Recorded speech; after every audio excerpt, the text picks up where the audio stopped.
नमस्कार दोस्तों, हमारी आज की इस कहानी के नाम है शादी। सुधा, जरा तेल गर्म करके ले आओ, पैरों की मालिश कर दो, आज बहुत दर्द हो रहा है। आटा गुड़ती सुधा ने कानों में ये आवाज पड़ी तो उसके हाथ जल्दी से चलने लगे।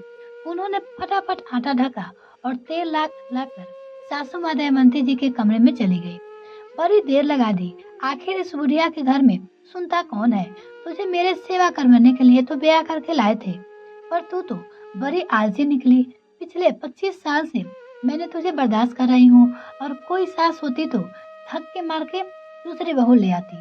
अपनी सास के ताने से सुधा जी का मन छलनी हो गया, पर अब ये रोज रोज की बातें वो पिछले कई सालों से बर्दाश्त कर रही थी। वो पढ़ाई में होशियार थी, पढ़ लिख कर अपने पैरों पे खड़े होकर जीवन आत्मनिर्भरता से बिताना चाहती थी। पर अचानक से सुमेश बाबू का रिश्ता आ गया। वो शादी के लिए जरा भी तैयार नहीं थी, उम्र भी ज्यादा नहीं थी, पर घर वालों अमीर घर के सुमेश बाबू पसंद आ गए। और उसका मानना था कि उसकी बेटी ऐसे घर में जाएगी तो राज करेगी, गहने कपड़े की कोई कमी नहीं रहेगी, ज्यादा पूछताछ भी नहीं करे। और ये दिमाग भी नहीं लगाया कि इतने बड़े घर का लोग उनकी सुधा को अपनी बहू क्यों बनाना चाहते हैं। सुधा जी ने विरोध किया, माँ ये शादी नहीं करना चाहती, मुझे कपड़े और गहने का कोई लालच नहीं है। वो अपनी माँ से बोली थी, मैं अपनी जिंदगी खुले से जीना चाहती थी। छोटा घर, छोटी कार मुझे सब मंजूर होगा, लेकिन वहाँ मैं अच्छे से खुश रहूंगी। मुझे बड़े घर और इस अमीर यादों से डर लगता है। लेकिन उनकी माँ कुछ ना कर सकी। पिताजी ने रिश्ता तय कर दिया। सुधा जी बहू बनकर आ गई, पर इतने बड़े घरों में कुछ ही दिन में उनका दम घुटने लगा। सुमेश बाबू कभी कभी पति का हक जताने आ जाते थे और अधिकतर गायब ही रहते थे। सुधा जी अपनी सास से कुछ कहती तो वो यही बोलती कि कभी अमीरों का घर देखी है तूने? पता नहीं होगा अमीरों के घर के आदमी कैसे अपनी जिंदगी बिताते हैं। तुझे बड़ा घर मिला है, कपड़े गहने मिले हैं, ये सब कम है क्या? ज्यादा से ज्यादा बच्चे से मिल जाया करेंगे, एक पत्नी को और क्या चाहिए। सुधा जी के पास और कोई चारा नहीं था। पढ़ाई पूरी नहीं हुई थी, माँ के घर वापस जाना संभव नहीं था। उन्होंने नियति के इस फैसलों को स्वीकार कर लिया। धीरे धीरे समय बीतने लगा। वो 3 बच्चों की माँ बन गई। अब सुमेश बाबू की उपेक्षा उन्हें अखरती नहीं थी। वो बच्चे पालन पोषण में व्यस्त रहने लगी।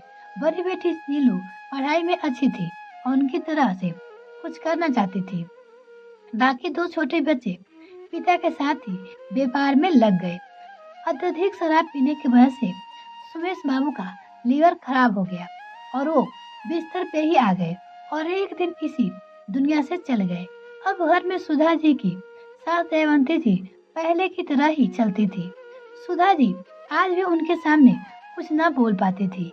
एक दिन सुधा जी के पैरों में तली जमीन खिसक गई जब उन्हें पता चला कि दमयंती जी उनके से बिना पूछे नीलू का रिश्ता तय कर दिया है।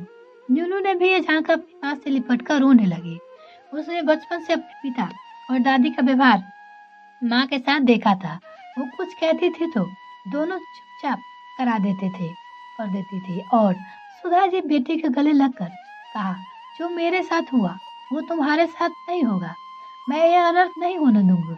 और वो नीलू के साथ लेकर दमयंती जी के कमरे में चली गई, अपनी सास के कमरे में। माँ जी, नीलू अभी शादी नहीं करना चाहती है और अपने ही तरह अमीर घराने में बिल्कुल नहीं, क्योंकि उसे पता है कि इस तरह से घरानों में आदमी कैसे होते हैं, जो अपनी पत्नी को कपड़े और गहने से को लाद कर रखते हैं पर कभी इज्जत, सम्मान और प्यार और आजादी नहीं देते।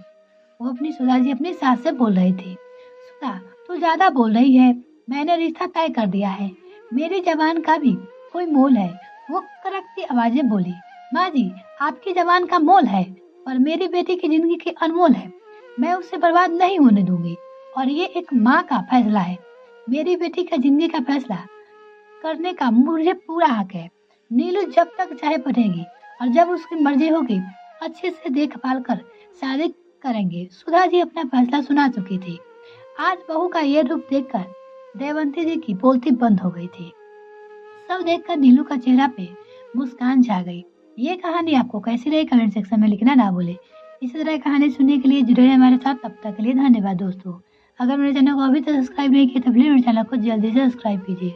साथ ही बेल आइकन प्रेस करें ताकि मेरा और वीडियो का नोटिफिकेशन सबसे पहले आपको मिल सके। Thanks for watching this video.